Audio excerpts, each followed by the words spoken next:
जिंदगी के घाव सैड स्टोरी इन हिंदी।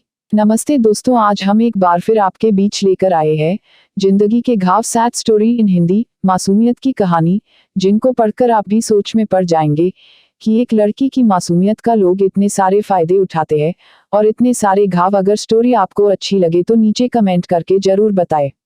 तो चलिए शुरू करते हैं आज की कहानी। मेरी मासूमियत की कहानी। मेरा नाम संध्या है। दोस्तों, मेरी जिंदगी की दर्दनाक कहानी पढ़कर आप भी दुख से भर जाओगे। मेरी इन आंखों ने कई सारे दुख झेले हैं और आज मैं 50 वर्ष की हो चुकी हूँ। क्या आप बता सकते हैं कि एक 8 साल की लड़की कितने दुख झेल सकती है? पर फिर भी मैंने झेले हैं और आज मासूमियत नामक जैसे शब्द मेरी जिंदगी से गायब हो चुके हैं। मैं भूल चुकी हूँ कि मैं कभी मासूम थी, परंतु जब मैं सचमुच मासूमियत उम्र में थी तब बहुत से पुरुषों ने बलपूर्वक मेरा शारीरिक शोषण किया और मेरी जिंदगी बर्बाद की। जब मैं 8 साल की थी तब मेरे पड़ोस में रहने वाली ज्योति नाम की सहेली के 16 साल के 3 भाइयों ने मेरी मासूमियत का फायदा उठाया और न जाने मेरे साथ तीनों ने मिलकर क्या क्या किया। जब मैं 13 साल की आयु में थी तो मुझे घर पर अकेली पाकर मेरे सगे ताऊजी के 31 वर्ष के बेटे ने मेरा फायदा उठाया और मुझे अपनी हवस का शिकार बनाया। छोटी आयु में ही मुझे लगभग बर्बाद ही कर दिया था। आपको पता है, स्कूल से घर वापस आते समय मेरे सीने और नितंबों पर हाथ मारने वाले लड़के भी मैंने आंखों में आंसू भरकर झेले हैं। मुझे आदमी के नाम से ही नफरत हो गई थी। उसके बाद मैंने जिंदगी भर शादी न करने की कसम खा ली थी, मगर कुदरत कुछ और ही मंजूर था। 90 के दशक में लड़कियों से पूछा ही कब जाता था कि तुम विवाह करोगी या नहीं। नतीजतन मेरी शादी हो गई। मुझे एक ही डर था कि क्या मेरे पति अविनाश जी मुझे खुश रख पाएंगे या मैं उन्हें खुश रख पाऊंगी।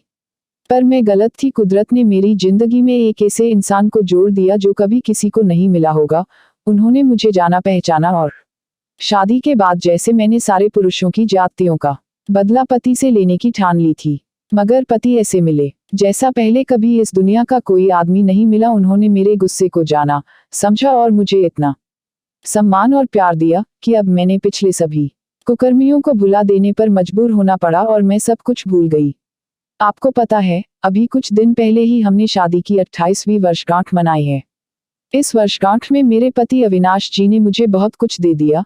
मैंने उनसे पूछा, क्या आपको इन सालों में कभी मुझसे विवाह करने का अफसोस हुआ कि मुझे ऐसी स्त्री के साथ शादी नहीं करनी चाहिए थी? और अविनाश का जवाब मेरे माथे पर एक प्यारे से चुंबन के साथ आया और कहा, नहीं, मुझे कोई अफसोस नहीं है। और अफसोस किस बात का? मैं तो हमेशा चाहता हूँ कि मुझे अगले जन्म में भी तुम ही मिलो। मैं बहुत खुश थी कि अविनाश जी मुझे इतना प्यार करते हैं। दूसरी एक बात, हमारी एक बेटी भी है। मुझे अपनी बेटी की बहुत चिंता है, इसलिए अपनी भोली उम्र में हुई इन हरकतों के कारण मैं अपनी बेटी का एक्स्ट्रा ख्याल रखती हूँ। मैंने उन्हें कभी भी किसी रिश्तेदार पर भरोसा करके अकेले नहीं छोड़ा। उसको जो मेरे साथ हुआ वो अपनी बेटी के साथ नहीं होने देना चाहती।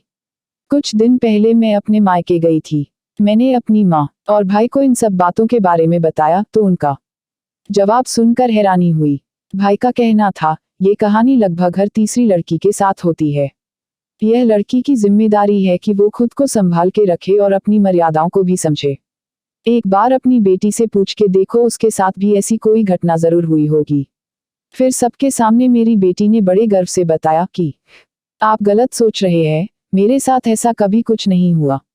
मेरी बेटी के मुंह से यह सुनकर मुझे बहुत खुशी हुई कि वह सलामत है और इसका श्रेय उसकी मां यानी मुझे जाता है कि मैंने उसे इतना संभाल कर रखा है। अक्सर हमारी जिंदगी चलती रहती है, बस कुछ घटनाएं कभी भूली नहीं जाती। क्या यही हमारी जिंदगी है? बस यही थी मेरी दर्दनाक दुख भरी कहानी। अगर आपको मेरी जिंदगी के बारे में कुछ कहना है तो नीचे कमेंट करके जरूर बताएं। अगर आपको हमारे द्वारा लिखी हुई दर्दनाक सच्ची कहानी सैड स्टोरी इन हिंदी अच्छी लगी हो तो इस कहानी को ज्यादा से ज्यादा लोगों को शेयर करें। धन्यवाद।